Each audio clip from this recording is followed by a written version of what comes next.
¿Cómo anda, diputado? Buenas tardes. Daniel Moreno saluda. ¿Cómo anda, Daniel? Buenas tardes. ¿Qué dice usted? Aquí andamos, diputado. ¿Cómo lo trata el tiempo? ¿Hace calor? ¿Está pesado? Sí, y están pesados los mosquitos, lamentablemente. Bueno, el mosquito es mosquito inundación, ¿no? Por lo menos acá Sí, en claro. Ciudad de Buenos Aires, la provincia de Buenos Aires, bueno, La Plata también. Hay algún científico que está diciendo que se debe también a las grandes lluvias propias del cambio climático. Bueno, y como el río revuelto, ganancia de pescador, como decíamos antes, el OF y demás, los grandes empresarios ya por más allá de aprovechando la volada de Milei, aprovechando la humedad, aumentan el OF y demás a 5 o 6 mil pesos. Así que bueno, los mosquitos se le agregaron a la malaria más general que estamos transitando. Claro que sí, la verdad muy, muy difícil. Diputado, la verdad lo he llamado fundamentalmente por este 57% de pobres, ¿sí? Y muchos cayeron también otro número en la indigencia, ¿sí? Se pide un paro y un plan de lucha de la CGT y la CTA, aumento de salarios y de jubilaciones. Cuéntenos algo. Bueno, Daniel, claro, 57% de pobreza, que no lo dice la izquierda, el sindicalismo combativo, todo lo que andamos yendo y viniendo por todos lados, lo palpamos, ¿no es cierto? Pero esto lo dijo el Observatorio de la Universidad Católica Argentina, de la UCA, y dijo uno de los funcionarios de ese observatorio, cuando le preguntaron cómo siguen los próximos meses, y dijo que en marzo podría llegar al 60%. Estamos hablando que el gobierno anterior, gobierno de Alberto Fernández, Cristina Fernández de Kirchner, Sergio Massa, nos dejaron una pobreza del 45%. Ahora, si hablamos que en 2 meses la pobreza creció al 57%, quiere decir que aumentó 12 puntos. Y estamos transitando en estos 2 meses que han sido muy, muy álgidos, muy dinámicos, lo que se está viendo con el gobierno de Milei. Y el otro día, casualmente, escribiendo una editorial para nuestro semanario, con nuestro quincenario, El Socialista, que salió justo hoy, estábamos diciendo y recordamos la frase en la redacción de que Milei había dicho que había que votar a la ultraderecha, había que votar a él, digamos, a la extrema derecha, bueno, para evitar de que Argentina se transforme en una villa miseria. Ahora, con ese discurso, y bueno, y con todo el discurso que fue la gran estafa electoral, ¿no?, de Milei, de hacer creer de que el ajuste no lo iba a pagar el pueblo trabajador, aprovechando la bronca contra el gobierno anterior, bueno, está usando todo eso para llevar a una situación de extrema vulnerabilidad y una situación muy delicada.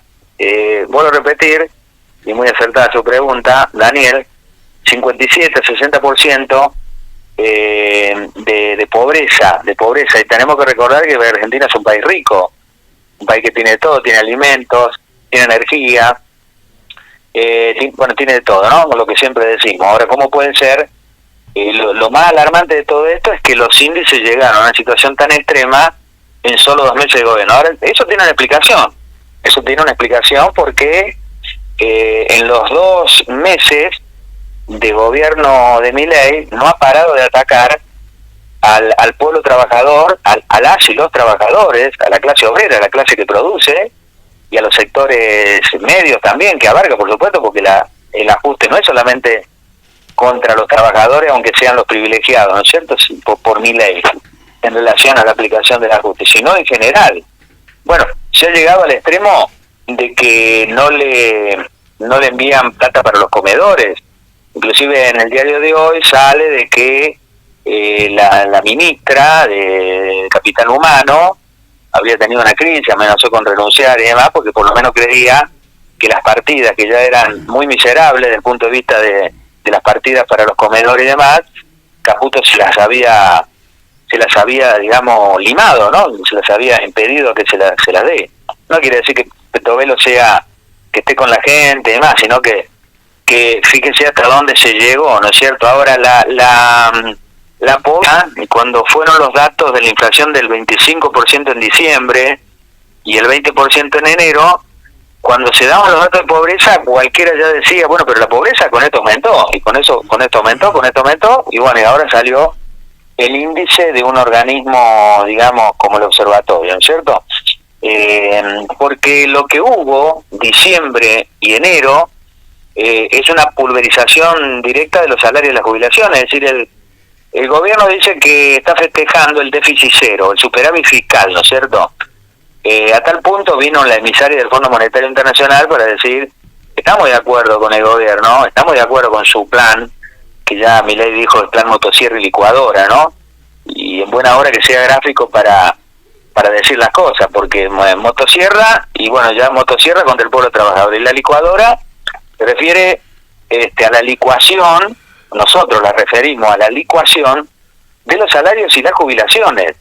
Las cifras son extremas, ya todas las cifras son reveladoras, pero el déficit fiscal que el gobierno, para no irme de lo que le quería decir, que dice de superávit fiscal y demás, es a costa de un hachazo en el 50% de ese superávit que dicen a las jubilaciones, a las y los jubilados, volverse a ensañar con el sector que trabajó toda la vida, con grandes aportes, y hoy se encuentra en una situación completamente delicada con jubilaciones extremas, que son ya directamente de indigencia. Mire, le doy un par de datos, Daniel. La canasta de indigencia está en 285.000 pesos. Las jubilaciones, por supuesto, están casi menos que la mitad de la canasta de indigencia. El salario mínimo vital y móvil, que el gobierno suspendió la audiencia cuando se debatió, después de un aumento por decreto, lo llevó a 180.000 pesos de 156.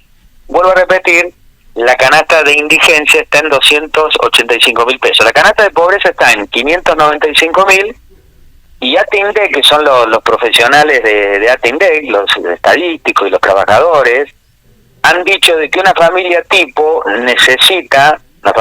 con un matrimonio y 2 hijos en edad escolar, necesitan 931.000 pesos a enero para poder acceder, no a lo óptimo, ellos aclaran que no es lo óptimo, es lo mínimo para poder acceder a la cuestión de la cual uno, invierte sus ingresos, ¿no es cierto? Invierte o usa los ingresos, ¿no es cierto? En poder alimentarse mínimamente, en poder pagar un modesto alquiler y demás.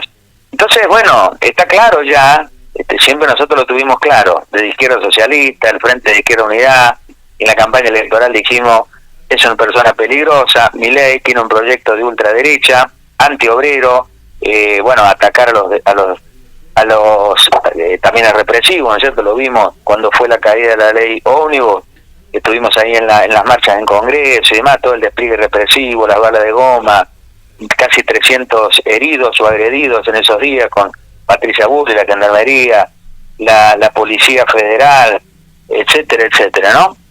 Entonces, plan motosierra, plan licuadora de salarios y de jubilaciones, y todo lo que se viene, Daniel, porque todo lo que se viene en estos días es tremendo, desde el punto de vista de las prepagas, los tarifazos en la electricidad, el aumento del transporte ha llevado a cosas ya que no se venían en todo este tiempo, ¿no? Es decir, por ejemplo, saltar los molinetes. Muchos choferes nos dicen, es la primera vez que veo en una recorrida, ¿no es cierto?, en una línea de recorrida, una vuelta de colectivo, gente que pide por favor que se lo lleve porque no se puede pagar, no pueden pagar el boleto, y así, en una situación tan desesperante, ¿no? Es decir, en el caso del subte, la Ciudad Autónoma de Buenos Aires, que está a 125 pesos, va a pasar a 700 en junio. Entonces, bueno, tenemos por un lado los que pierden, trabajadores, sectores populares, la docencia, los trabajadores, los laburantes, que están, las paritarias están directamente congeladas. Por ejemplo, los ferroviarios, el Pollo lo explica muy bien en estos días, que estuvieron de faro por la fraternidad, y tuvieron que decir, bueno, pero ¿por qué paran los ferroviarios? ¿Por qué paran un paro político? No, hay una pérdida salarial del 50% y el gobierno le ofreció el 12%. Y habían encendido la paritaria docente, fue y vino, ahora parece que el martes hay una reunión, en el ministerio donde convocan a los gobernadores y demás. Ahora, claro, es un gobierno de que mientras dijo que al ajuste lo iban a pagar no sé quién, y bueno, ya el enemigo central de Milei es los trabajadores de los sectores populares, y por eso también hay una caída en la imagen positiva que tenía Milei, sectores de trabajadores que dicen yo para esto no lo voté, y tendríamos que decir, Daniel, quiénes están ganando, porque no es que el ajuste viene global, todos pierden, no, acá hay grandes ganadores, que son muchos de ellos los que tienen inclusive funcionarios en el propio gobierno, como en el caso de Techín, una multinacional argentina grande, Paolo Roca, que tiene directamente se ha quedado, digamos, para desguazar YPF, todo en los puntos estratégicos del gobierno de Milei hay grandes capitalistas, y entonces por otro lado tenemos el pueblo trabajador con una pobreza del 60%, pero eso no quiere decir que el otro lado están los grandes ganadores, que entre ellos son los grandes formadores de precios, ¿no es cierto? Podemos hablar de los grandes empresarios, los grandes capitalistas, y en el caso concreto de los que aumentan todos los días los precios, y más que todos los alimentos, ¿no es cierto? Arcor, bueno, Molino, Coca-Cola, Quilmes, Ledesma, Nature, Danone, todas, cada vez que uno va a comprar algo, ¿no es cierto?, sale azorado, y hay gente que cree que va con un poco de dinero a comprar tal cosa, y hemos visto colas de jubiladas y jubilados saliendo a decir no lo puede comprar. Bueno, es una barbaridad, y bueno, si ahora, como no le contesté, o en la pregunta, digamos, de cómo estamos en la lucha, el paro de la CGT, poder decir también dos palabras sobre eso, que es muy importante, ¿no? Porque están creciendo las luchas. Seguramente. Diputado, a ver, recién usted, la verdad, estaba pensando lo que le iba a preguntar. Digamos, aumentó el transporte, ¿sí? Hay ajuste en la ciencia, la odisea de alquilar, las garrafas aumentarán el 204%. De ahí usted acaba de decir quiénes ganan y quiénes pierden con Milei. Ahora, ¿esto amerita prontamente un paro general de la CGT y la CTA? Claro, para nosotros del sindicalismo combativo, de Izquierda Socialista y del Frente de Izquierda Unidad, estamos reclamando eso, claro. No quiere decir que inmediatamente pueda haberlo a ese paro, porque bueno, la CGT hoy sale, digamos, declaraciones de DAER y demás, y han salido en estos días, que hacen una descripción, digamos, cierta de la realidad, ¿no? Es decir, que se va a más conflictividad, que ya hubo un paro de ferroviario, y que hoy hay un paro en sanidad, y ya han votado necesidad de que haya paro y demás para que haya un no inicio de clase, habida cuenta del ataque brutal con la quita del incentivo docente y tantas otras partidas a la docencia en todo el país. Y bueno, hay un paro también estatal la semana que viene. Hay un montón de asambleas también barriales de que también están reclamando, bueno, la gente afectada por los recortes en la cultura. Usted recién mencionó al CONICET.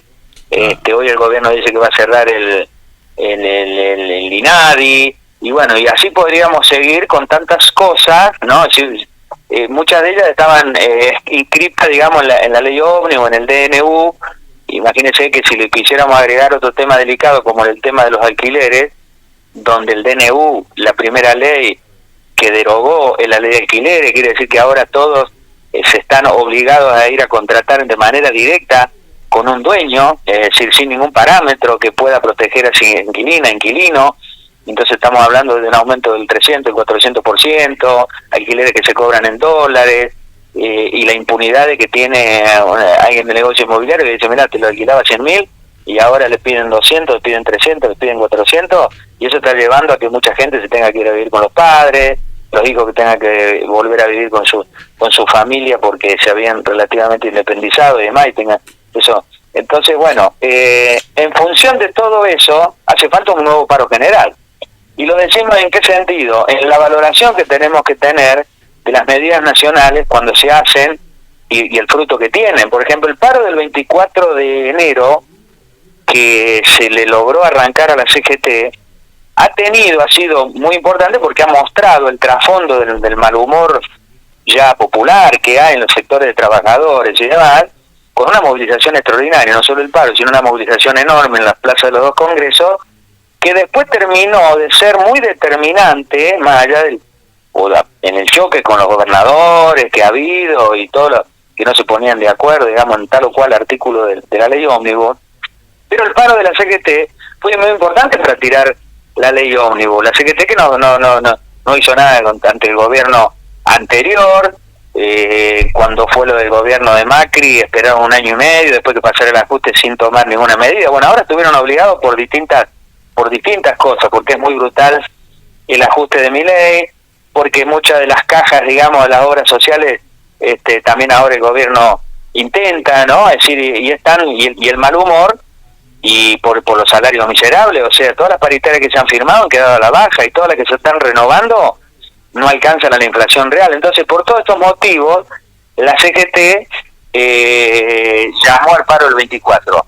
Ahora, después cayó la ley ómnibus, y eso es muy importante porque ha sido un triunfo popular de aquellos que veníamos reclamando en la marcha del 20 de diciembre, sindicalismo combativo, la izquierda, que ganamos un round al protocolo represivo de Patricia Bullrich en su momento. Después vinieron los cacerolazos, después se dieron, hay un montón, uno habla de los paros ferroviarios o el paro de sanidad hoy, que son paros por gremio, pero hay un montón de otros paros, luchas que hay, por ejemplo en Brighton, contra los despidos, y un montón de otros lugares. Mire que estamos en las fiestas, enero, o sea, el mes recién arranca, ¿cierto?